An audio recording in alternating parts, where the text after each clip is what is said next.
Welcome back to my channel. আজ আমি চলে গেছিলাম কলকাতা বড় বাজার। দেখতেই পাচ্ছেন আমার সামনে দই দিয়ে লস্যি বানিয়ে খাওয়াবে, একদম মানে দারুণ টেস্ট না।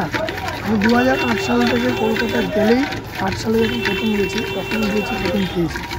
এখন যখন আমি তখন এখানে একটু লস্যি খেয়ে সাধারণ টেস্ট।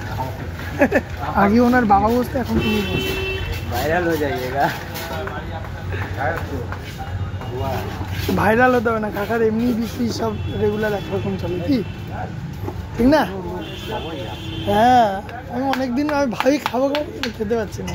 हमारे पापा जब भी आए हैं यहाँ से 2 अच्छी लस्सी पीते ही गए। এই লস্যি একমাত্র এখানেই আমি দেখি। सामने একটা বানায় ওর কাছে খাবে। আমাদের এখানে নেই এই লস্যিটা। যতই ভেট থাকুক, এক ছোটবেলায় খেয়েছিলাম বহু বছর আগে, হেভি ছিল।